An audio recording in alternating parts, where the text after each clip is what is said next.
Hi, everyone, and welcome into the continual panel room for our discussion of the Great War, books and stories setting during World War I. I'm your host, Nancy Northcott. Now, I'll start by asking our panelists to introduce themselves, tell us briefly about their particular interest in the First World War, and whether they're working on anything related to that. Liv, would you start? Hi, I'm not muted. Okay, good. I'm Liv, and I write gay romance, mostly historical or paranormal or both. And a couple years ago, I set a book in 1920 Paris, and one of the characters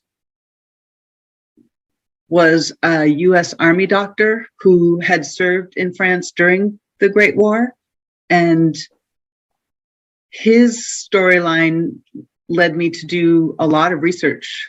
And it wasn't a time period I was particularly familiar with, but so it was an interesting study, and it was an interesting project to work on. Sophia? First of all, I've always been fascinated by World War I and World War II. My father fought in World War II under Patton, landed in France, marched across Europe into Germany. So he was a great historian, history major. And so I've just been fascinated by it. And I've always wanted to write a book set during World War I and II. So my current work in progress is a prequel to my last book, Whispering in French. And it starts in World War I at the beginning, very beginning. And then there's a large gap and it goes to World War II. So I've always been fascinated by World War I and II. Jim? I'm Jim Nettles, and so I have not written any fiction about this period of time. However, I have written a fair amount of articles and different things over time about, number one, the economics that started in the late 1800s with the Spanish-American War up to just post the World War II period, and the political and economic moves during that period of time. And the other thing I've written a number of articles about over time from this period of time was the spiritualist movement, the proto-spiritualist movement to just after the war. Some of the kind of the history of that, how that came into play. At some point, I've got a number of stories that are actually outlined and set during that period, none of which are out yet, but we'll see what happens with them. But so I've written a fair amount about both of those aspects during the war, and have seen and watched a fair amount about that period of time, the warfare, the technology, because that's one of those pieces I've gotten into is writing about the speed and development of technology, how conflict can spur the creation of technologies, that sort of stuff. So if you break it, you got to build something new. And I also do not have a current project set during the First World War. I'm a history geek, and I taught the 1920s for a while at the college level. And the 1920s kind of flow out of the First World War. A lot of the things that happened in the 20s kind of were a reaction to the war. And I actually got interested in the war as a child because a group called the Royal Guardsmen released a series of songs, I think it's the Royal Guardsmen, a series of songs about Snoopy and the Red Baron. And that was the first time I'd ever heard of the Red Baron. And I started paying attention in a vague sort of middle school way to the First World War. And I think it's a really interesting period that, because of the way it finished, led to a lot of the things that happened in the 1920s. So I think it's a really interesting period. So tonight we're going to start with talking about books, and then we'll talk about movies and TV shows, and then social developments in the aftermath of the war and popular culture and the aftermath of that period. So to start, Sophia, would you tell us if there is a particular book or books set during this period that really speaks to you, and if so, why? I wish you hadn't started with me. I don't really have a particular book. I've read so many history books from school, to be honest. So it's I don't have anything that I really love. Now without even though I'm jumping ahead, I loved that, and I've watched it literally 5 times. That movie, it's 1917, I think, or 1916, whatever it's called. It's the one that is a continuous shot. And it was so brilliantly produced and researched, and every single detail in the movie is just done to perfection. And I don't know if the 3 of you have seen it, but I highly, highly recommend that one. And what about it did you like so much that you recommend it? That I think the reason why I love that, like if anybody is really fascinated by World War I, it gives you the headspace that the people were in. It gave you a taste of what it looked like to be in battle during that time, and what was the level of care, survivability, medical, the feeling that the value on humanity that was placed at that time, and social aspects. And then of course you see the horses that were used, but then also the guns, the ammunition, the cannons. So you really got a feel for what it must have been like.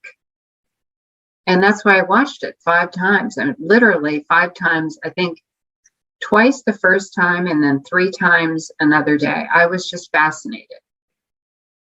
Did any of you see that movie? Not yet. No? Oh man, it is the definitive, it's kind of like Pearl Harbor for somebody who's intrigued by Pearl Harbor. I mean, if you watch that movie, you really get a feel for it. Well, it's the same way with this movie.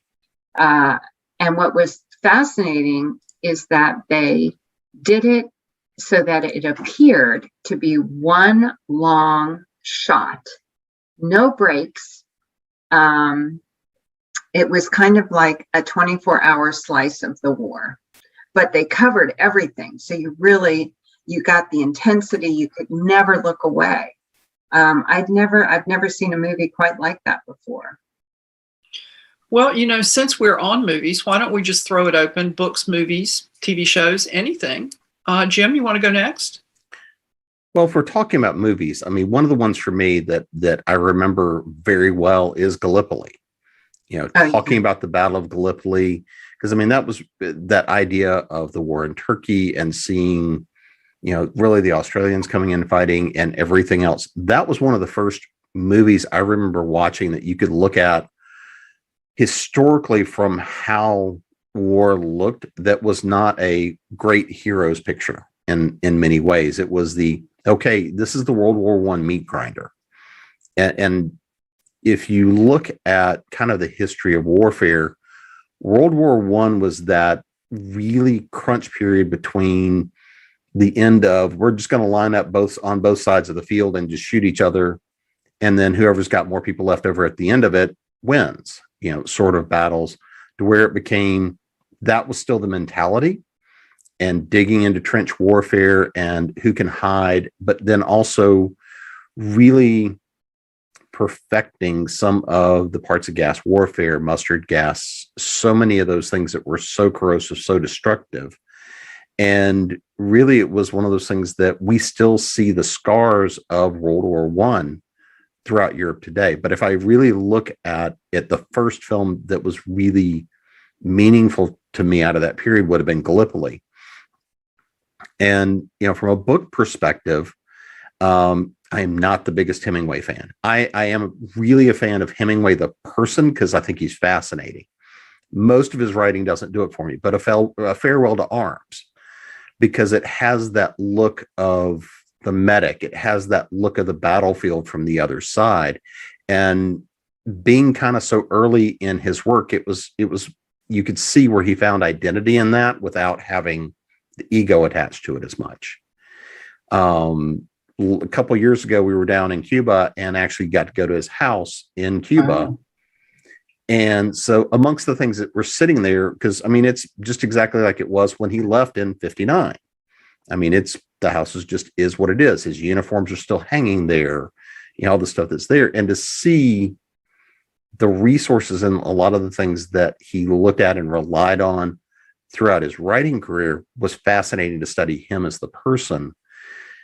But to look at A Farewell to Arms and something written that early on and that view of warfare, because it was written before he had a lot of those experiences.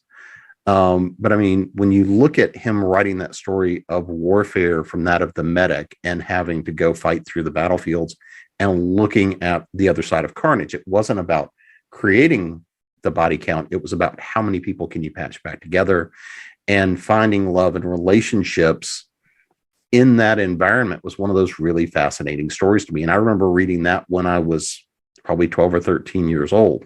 And I reread that every probably 5 or 10 years or so. And so that to me as a book really kind of offsets. So that's the first two that I really remember that set World War I for me in that kind of a way. Liv? When I was researching Lost and Found, the book that I published a couple years ago,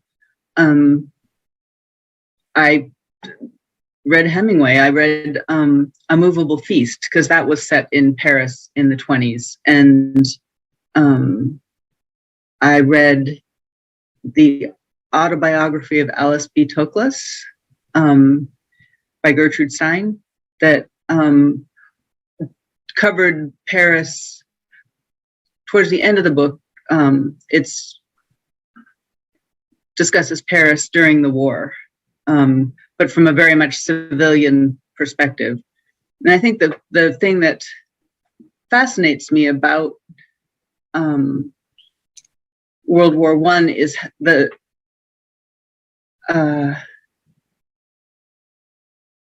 it seems like as a people, as a humanity sort of stepped back when it was all over and realized that you couldn't just line up on opposite sides of the field and shoot each other, because the guns were too big and the poison gas and the ammunition that they were using was too damaging, and too many young men died, and young women, but mostly young men died. And the shock and the horror of that, and the sort of disillusionment and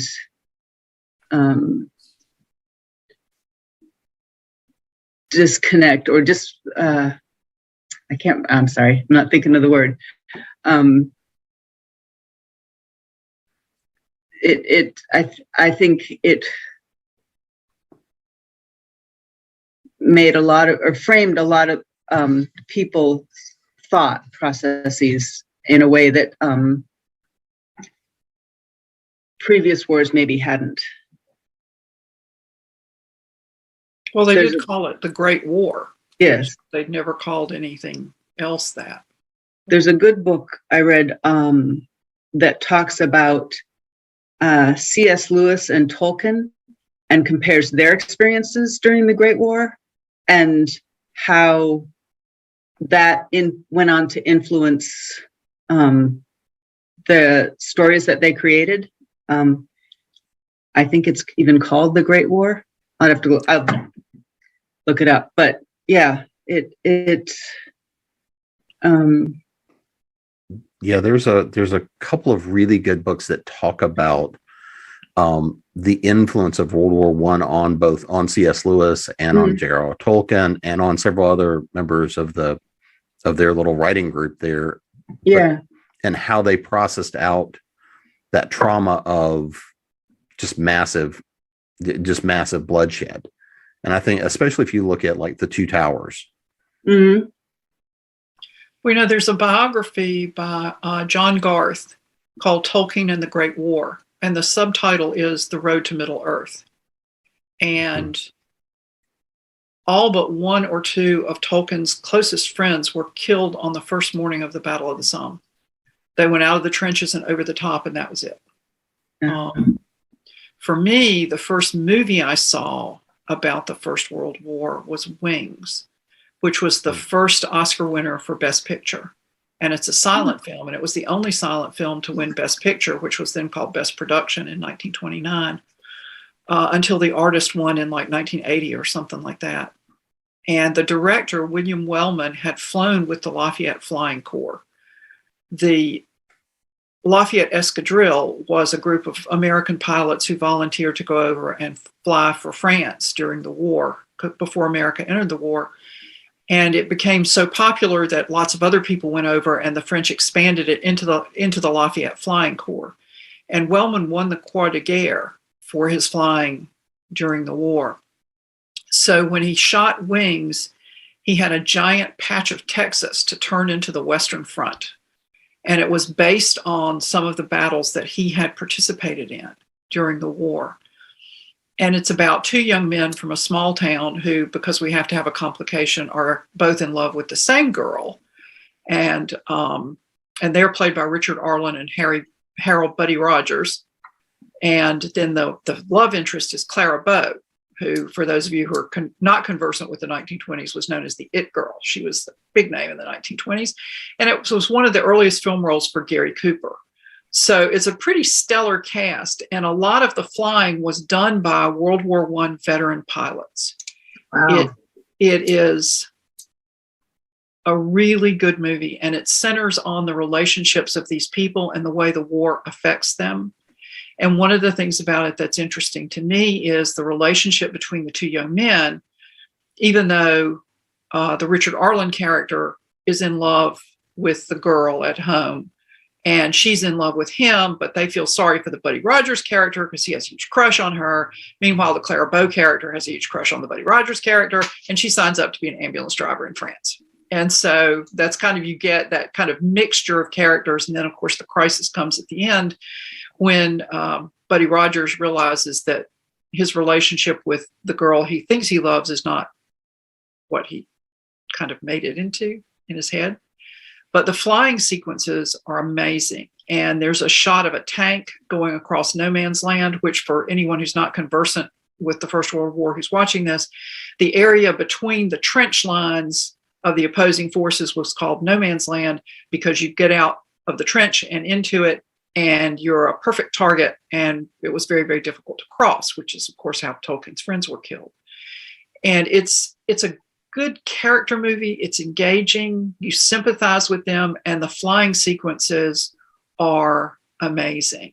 So you get a little way into it and you kind of forget it's silent. You get used to reading the captions and you just kind of fall into it. And another movie that I really enjoyed about that is a modern movie, and it was a documentary produced by Peter Jackson for the Imperial War Museum. And it's called They Shall Not Grow Old. And Yes. you saw it? Did you watch all of it? Yeah, I've seen it several times. It's incredible. Yeah, it's amazing. And it's at the very end, there's an interview with Peter Jackson talking about how he produced this movie. And he did things like go to France and take pictures of the grass so he could get the green right. And they needed the sound of the big gun firing. Well, he just happened to have one. So he hauled it out and they loaded it up and they shot it off to get the sound. But it's all none of the footage is recreated. It's all footage from the Imperial War Museum that was digitized. And when we say colorized, I don't mean like the early days of colorized movies. This color looks really good. And they got people from the units that were pictured. And they got lip readers to see what the men were saying on the film. And then they got these people from the correct regions of the UK to say those lines for the movie. Yeah.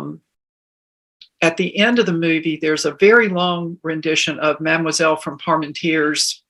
And I'm probably not pronouncing that right. I've always had trouble with it. But that song, which is apparently far, far longer than I had any idea that it was. And Sophia, correct me if I'm not remembering this right, but it seems like they said they didn't want people singing it to have New Zealand accents. So they got people from the British Embassy to come and sing this song, all apparently zillion and 10 verses of it. Yeah, it's beautiful. And I mean, the amount of work that went into that movie was extraordinary. part of the fun was seeing, like you said, that interview at the end of the movie, which explained what he did to create it, and the looks on the people's faces. And it was, I don't know if you remember what I'm talking about, but that one scene where there's this small group of soldiers who have been told they have to go over a hill, and you see them, and of course you find out that they all died, but the look on their faces, you could just see the fear, but the courage that it took to go over. And it was those images of the mud and how people could literally drown in mud if they fell off the plank crossing these areas. And it was just extraordinary movie, really heartbreaking. Yeah. Well, and to me, one of the biggest things when you study anything about the trench warfare that was happening in Eastern Europe is watching it. It was very much old world mentality of, if we throw enough bodies at it, someone will break.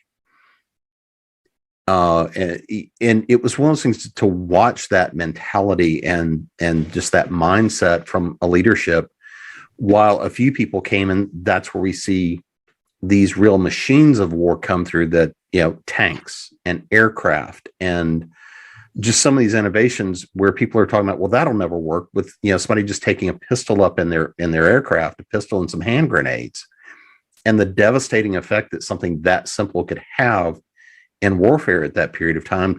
We get to later in the war and we see, the flying circus, and we get to see, really kind of that bastion of romanticized aerial combat and some of this sort of stuff. But looking at how efficiently and effectively technology was developed to kill people on a massive basis in a relatively short space. I mean, when you look at both these sides, and, we just came out of the holidays, one of the famous stories out of World War I in the trenches was, the Christmas truce. Everybody on both sides coming out and saying, we can go back to killing each other tomorrow. Let's have one night of peace. And the symbology of that, of everybody coming into no man's land to sit down and celebrate Christmas and have a night of peace and singing and drinking and life, to then go back to their corners and start the next day, was symbolic of people knowing how futile this was, how pointless that was. So to me, that story is one of the most impactful ones to come out of World War I, is that view of soldiers going and saying, we know, but we got to go follow the orders. And I mean, that to me was one of the big, really impactful stories. Well, there's a nod to all the losses in the First World War at the beginning of the movie Chariots of Fire, because there's the man with the mangled face who's handling the baggage at the station. And then when they go to dinner in the college hall, this huge wooden placard that's filled with names of graduates and students of the college who were killed on the Western Front.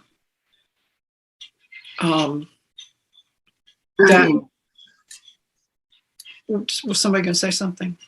No, it's just that I think the bloodiest battle in all of humanity was during World War I.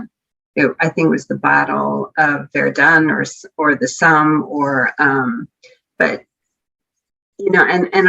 I'm always surprised whenever I reread this one fact that it was actually Russia who lost the most amount of people, followed by France. But I mean, the way the war played out, and the countries going in and the countries leaving. I mean, for example, Russia leaving, and then us coming in right after. I mean, the timing, it could have gone a different way, and like it is with all wars, right?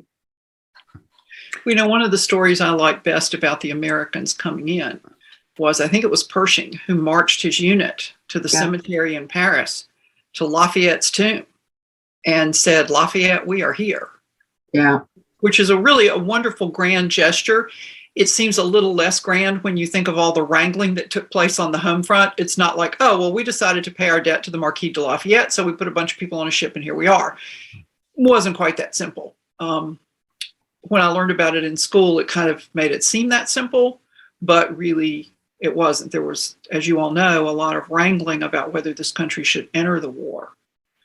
And one of the things that I really like in the movies is Wonder Woman, the scene where she crosses no man's land. And I read that Patty Jenkins had to fight for that scene, that the studio said, you've already done scenes that show us how powerful she is. Well, the point of that scene is how inspirational she is. And it's not a depiction of what happens when the soldiers come out of the trenches and go over the top. It was idealized and, to borrow Jim's word, romanticized a little bit, but it's still a very cool scene in that movie. And then Liv, I think, was talking about gas attacks earlier, and they gas a village. The Germans gas a village in that movie. So, yeah, it's superhero fun, and lots of stuff blows up, which I'm always a fan of, but it does kind of nod at what happened to people during the war. And yeah, there's one other film I think we can't discount because of what it shows that impacts us now, and that's Lawrence of Arabia.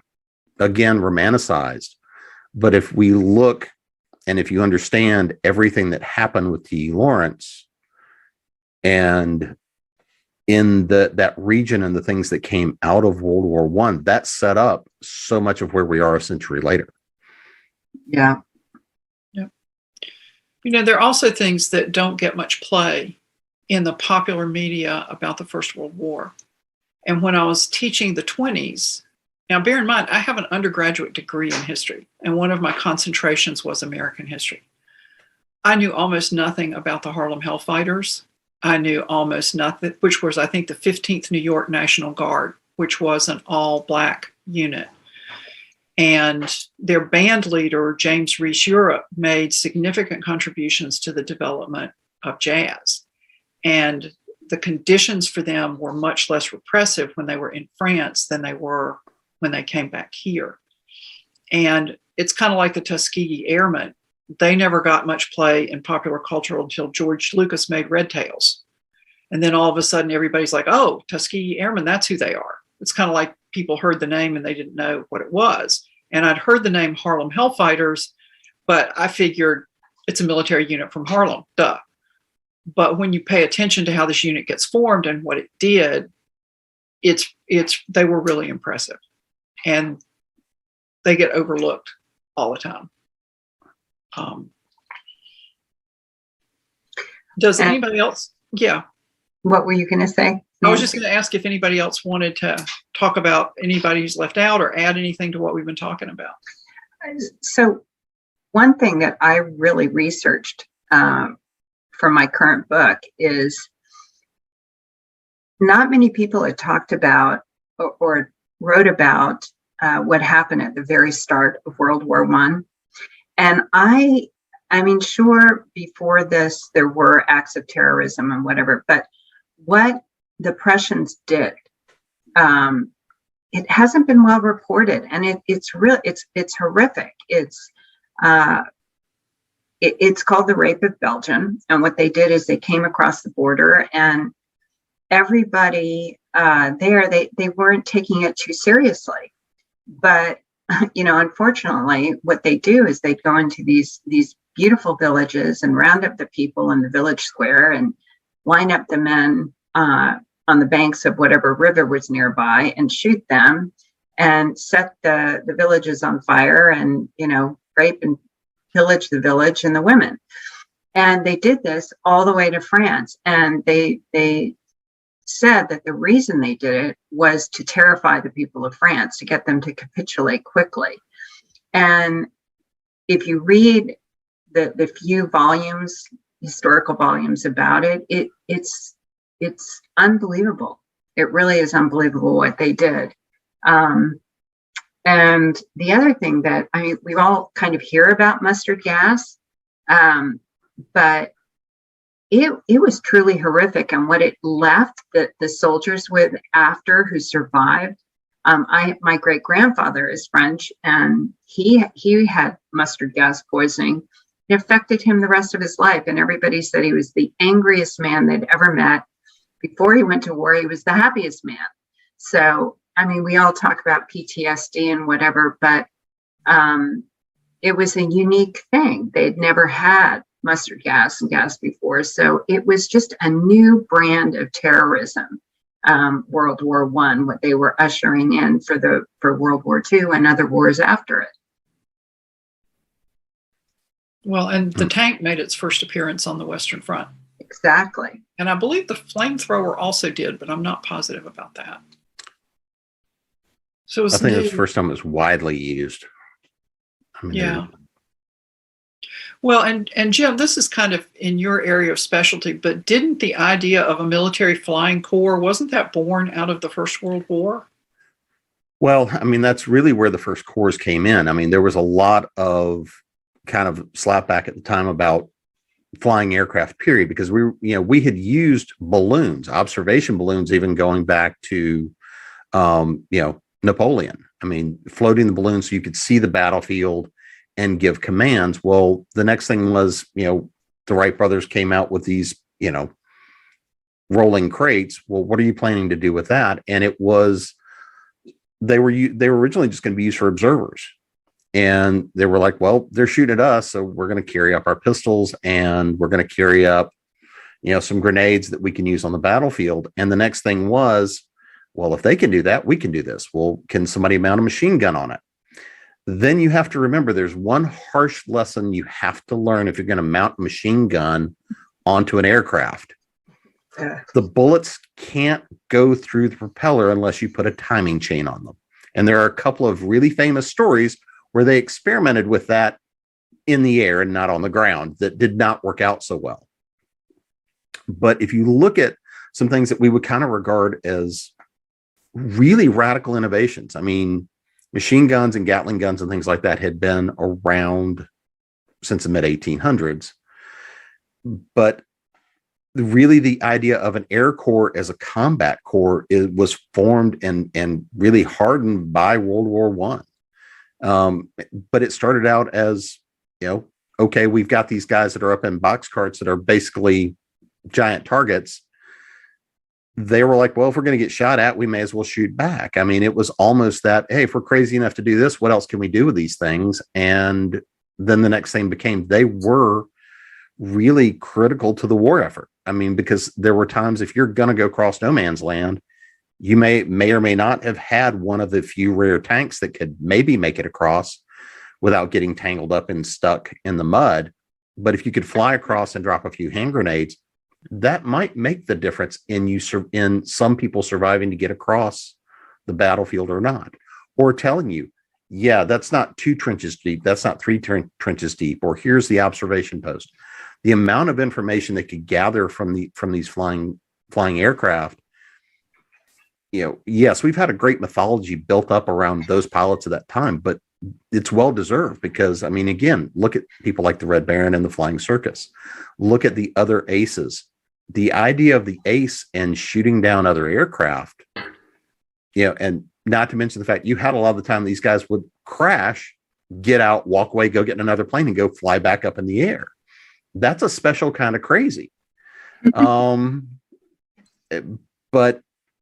that was also a very, it was one of those things that formed a lot of the idea of warfare and strategy we have today. But I mean, the military strategy at the time was kind of that's not going to serve any useful purpose. They might be able to give us some information. And the next thing was, wait, we can mount bombs, we can mount guns, we can go strafing runs. That was one of those things that really broke up the ability of trench warfare to be as strong and powerful as it was all of a sudden you had an ability to go back and forth across the lines. So, I mean, that was really impactful technology. And so the idea of looking at just trenches and trench warfare, look at the couple of things that this really fomented as technologies: growth and development of aircraft, creation of armored tanks and armored vehicles, really that were able to go and traverse that, and a lot of the kinds of filtration devices, gas masks, air purifiers, things like that. All of those sciences and technologies came out of being defense for the new weapons of war. And it was one of those things that was looking at it, that was, how do we fight the horrificness of a war and give these guys a chance so that we're not just turning up the ground for no reason. And there are a lot of other innovations that came out of that same time period, and scientific advancements that came by the sacrifices that were made by these soldiers. And and it's so interesting because while you had all that innovation going on, you still had horses, pulling the cannons. And I mean, it really was a fascinating time period of seeing what was going on in the last century, the horses and the medical. It was just so poor. And then you had all these innovations. That's what was fascinating about it. And did you want to add something? Liv? Oh, no, I'm just listening. I'm sorry. Okay. I just couldn't tell the expression on your face. I thought maybe she has something that she wants to add. I'm learning. I'm listening and learning. And, since we're sitting in the age of pandemic, I think it's worth it to remember so many of the American lives that were lost from the flu. Just from the flu, as they came over on ships going back and forth. I mean, that was one of the biggest killers, not the war itself, but disease was a huge killer during and after the war. So, I mean, I think that's the things to look at and remember, is how many things happened during that period of time and how formative it is for where we're at now. And how neglected it is. Sorry. How what, Liv? How neglected it is. How, at least, I mean, it's been a little while since I was in school, but what's taught was fairly broad, unless like in college, you took a class on the 1920s or on World War I, was sort of broad strokes. This happened, and without a lot of insight into what rolled downhill from those events.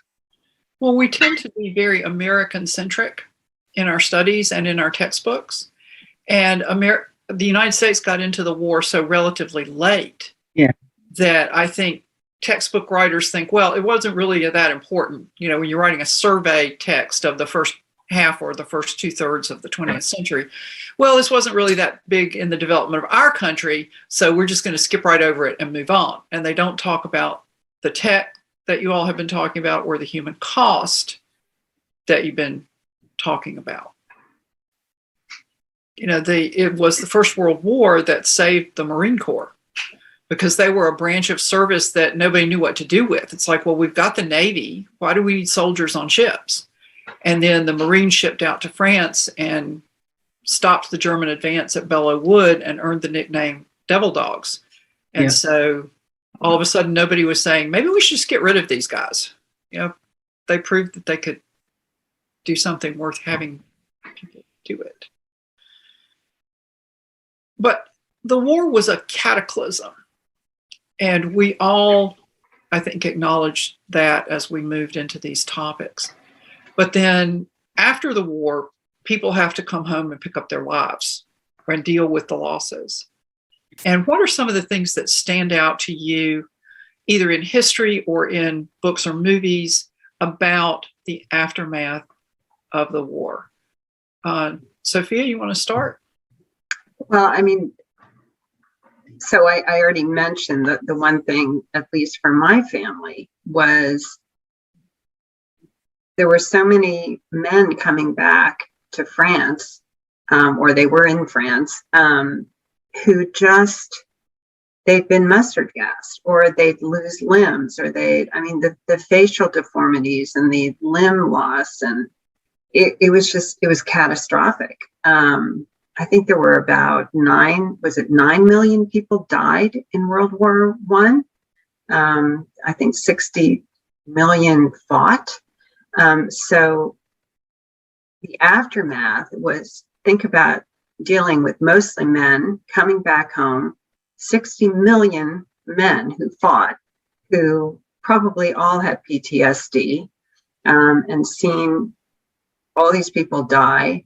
And of course, it affected every single community who had numbers of men who went, and also a few women, probably, who had to come back. And just like World War II, the women had to take care of the home while the men were away. Huge shortage of men, and so it was catastrophic, the return. And they didn't have the mental health advances that we have today. So yeah, I mean, I don't know what else to say. It was catastrophic because it affected so many people. Liv, what about you? What stands out to you? I think that the one of the sort of interesting things is how people coped. You had mentioned, Nancy, that so much of the 20s was a reaction to what happened during World War I. And Jim, you mentioned the spiritualist movement. And I think both of those, the sort of party hard attitude that swept people up in the 20s, came out of a sense of relief as a reaction to how horrible it had been. Jim? Well, there's kind of three things that I always find interesting about that period.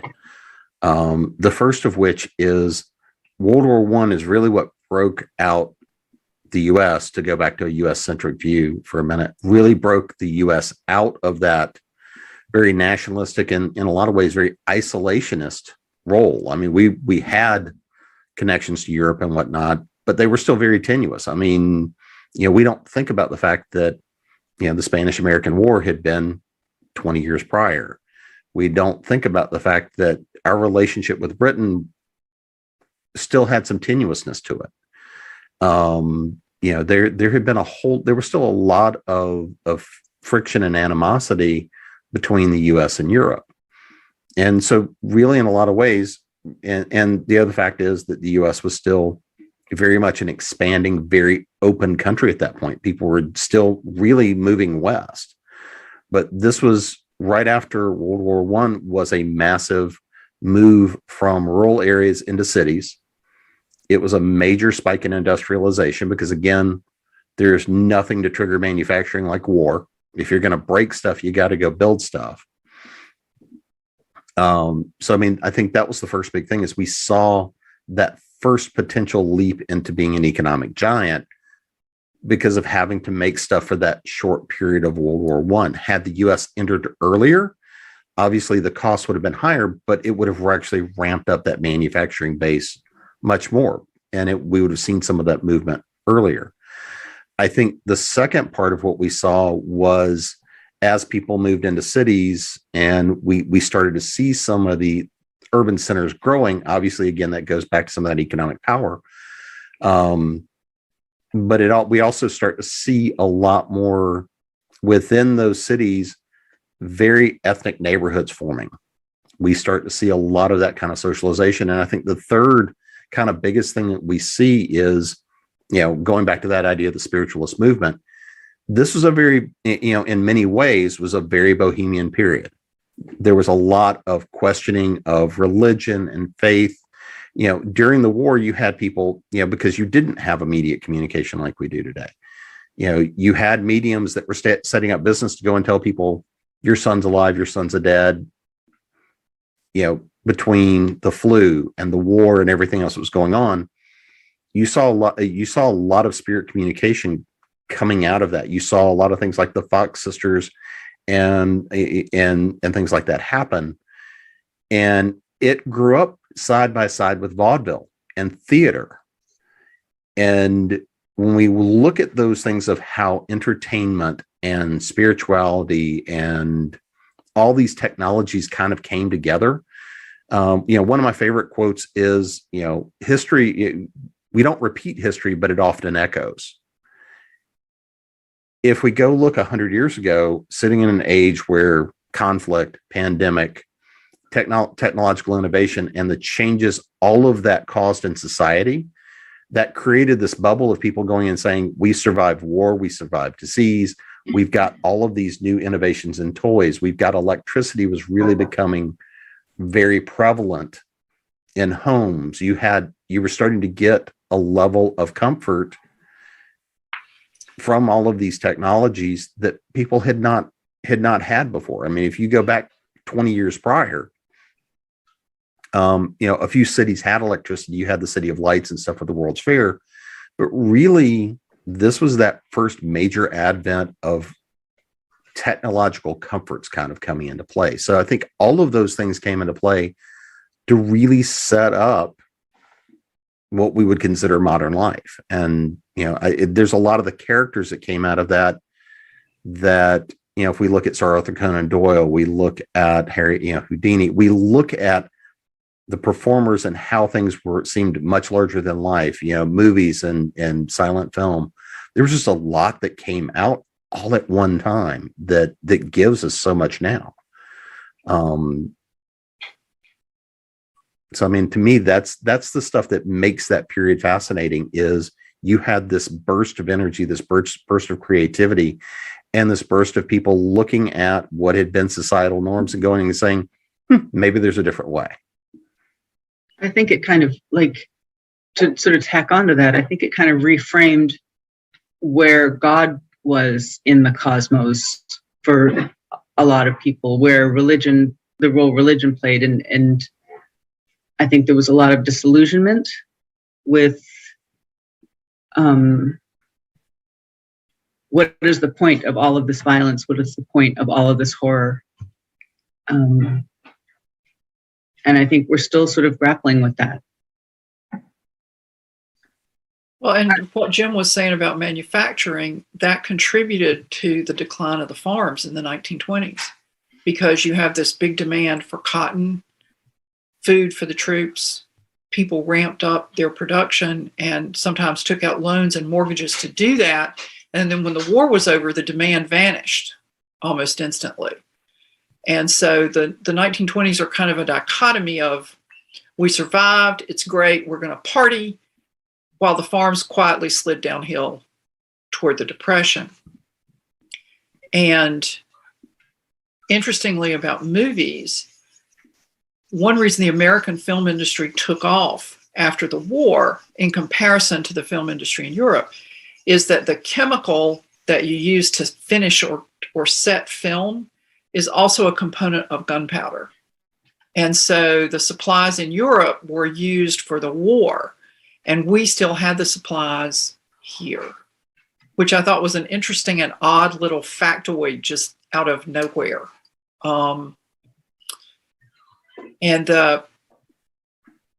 I set a number of books in England at different periods in its history. And of course, the flower of a generation in England died on the Western Front. And all these women who had grown up with the idea that they would be somebody's wife and keep a household and raise a family, all of a sudden there's nobody to marry.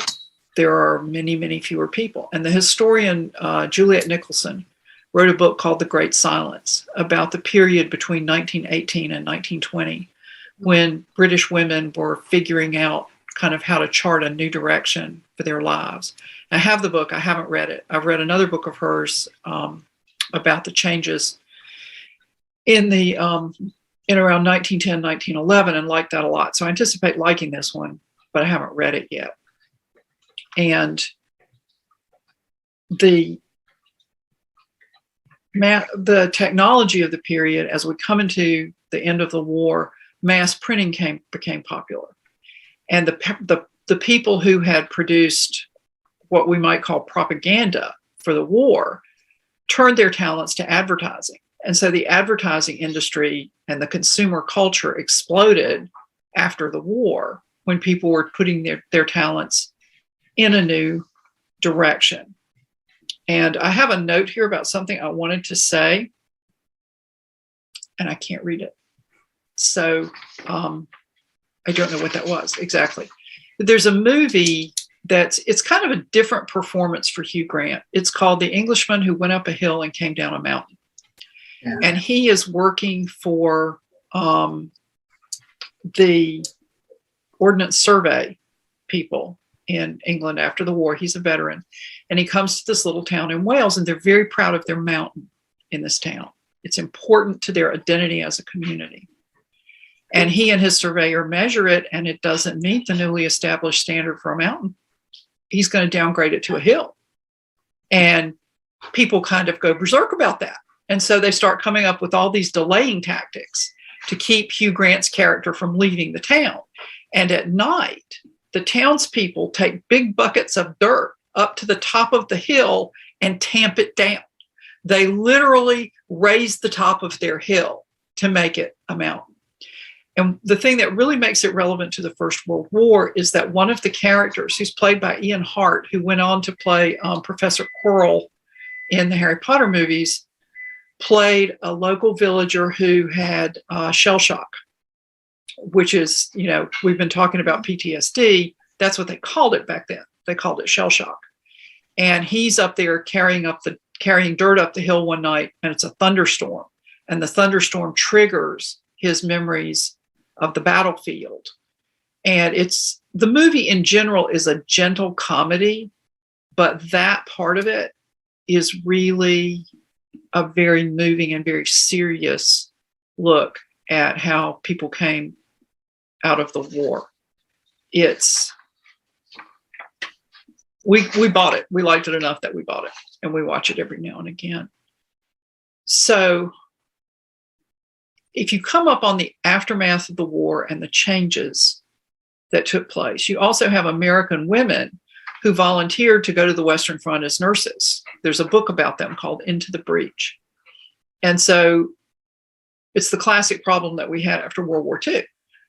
You've been on the battlefield doing things that are nerve-wracking and courageous and important. And now you have to come home and drop back into your slot. And not everybody wanted to do that. And so it caused a certain level of social conflict. Not that I'm saying for 1 minute that the women who went to the Western Front were the ones shortening their skirts and rolling their stockings and bobbing their hair. I'm sure some of them did, but that was a generalized thing in the culture in the 1920s. And actually, while we're sitting here, I got these. This is Wings. This is my moment of propaganda for Wings. Please go watch Wings if you haven't watched it, because it's a really good movie. And another movie that's really good about the period that I haven't actually watched yet, I'm looking forward to it, is The Big Parade. Wings is about the air war, and The Big Parade is about the war in the trenches. And both of these movies were made in the 1920s. So they were made at a time when the war was a living memory. It was very fresh, yeah. Yeah. Is there anything that we have not talked about that you all would like to discuss before we close out this topic? No? All right. Well, then we'll do the final round and have everybody tell us where we can find information about our guests and their work. And we'll start with Jim. You can find me at jamespnettles.com, authoressentials.net, authoressentialsworkshops.com, speculativefictionacademy.com. I do show up periodically on Facebook. I've got a Twitter, and I occasionally will go out there and hang out with the hive of scum and villainy that it is. Bit of Instagram, a little bit of this, a little bit of that, the other, and of course here at ConTinual. And occasionally they let me out from, underneath the desk. So, Liv?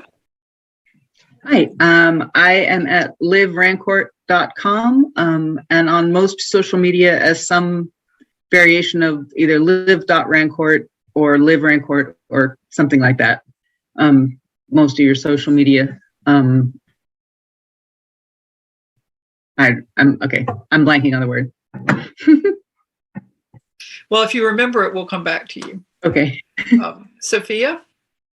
I do have a website, sophianash.com, and I think there's some sort of link to me on HarperCollins, who's my publisher. I'm not very much on social media, much to my editor's discontent, but that's the best way to find me. Well, I have a website, nancynorthcott.com. I technically have a Facebook author page, but I don't spend much time there. I do spend more time than is probably good for me on Twitter, where I'm at Nancy Northcott. And I'm on the comics layer here at ConTinual and occasionally turn up in the panel room.